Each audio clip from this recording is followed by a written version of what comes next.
महाराष्ट्र नवनिर्माण सेना हा पक्ष आदेशावर चालणारा पक्ष आहे. राजसाहेब ठाकरे यांचा आदेश आला असून महायुतीचे उमेदवार नरेश म्हस्के यांच्या पाठीशी मनसे खंबीरपणे उभी असल्याची ग्वाही मनसे ठाणे जिल्हा अध्यक्ष अविनाश जाधव यांनी प्रचारादरम्यान दिली आहे.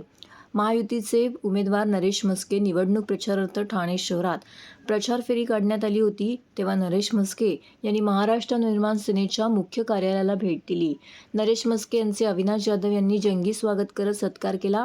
यावेळी मनसेचे नेते अभिजित पानसे, रवींद्र मोरे, संदीप पाचंगे, पुष्कर विचारे, सुशांत सूर्यराव, समीक्षा मार्कंडे, शिवसेनेचे हेमंत पवार आणि शिवसेना, भाजपा, राष्ट्रवादी काँग्रेस, मनसे, रिपाई व मित्रपक्षांचे नेते, पदाधिकारी व कार्यकर्ते मोठ्या संख्येने उपस्थित होते. राजसाहेब ठाकरे यांचा आदेश आलेला असून ठाणे, कोपरी-पाचपडी, ओवळा, माझीवाडा, मीराभाईंदर, ऐरोली, बेलापूर या 6 विधानसभा क्षेत्रातील मनसैनिक महायुतीचे उमेदवार नरेश म्हस्के यांच्या प्रचाराच्या कामाला लागले आहेत. जसजसा प्रचार पुढे जाईल तसतसा मनसैनिकांचा सहभाग अधिक ताकदीनं होणार आहे. चौक सभा, बैठका घेतल्या जाणार आहेत. नरेश म्हस्के यांना खासदार केल्याशिवाय मनसैनिक गप्प बसणार नाहीत, असं ग्वाहीही त्यांनी दिली आहे.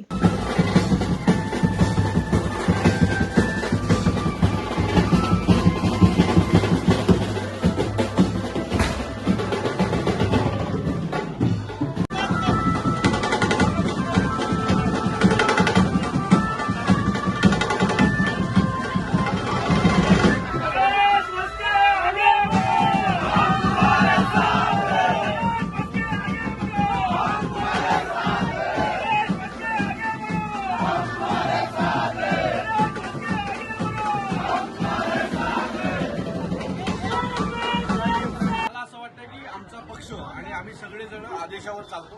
सन्माननीय राजसाहेबांनी आम्हाला सांगितलं नरेश म्हस्केंच्या पाठी खंबीर उभे राहा. त्यामुळे संपूर्ण ठाणे लोकसभेमध्ये आमचे सर्व महाराष्ट्र सैनिक ताकदीने कामाला लागलेले आहेत. ही तर सुरुवात आहे.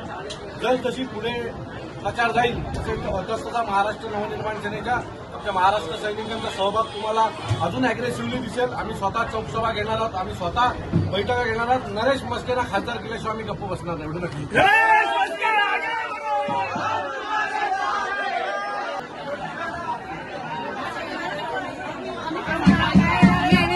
एक मिनिट मागे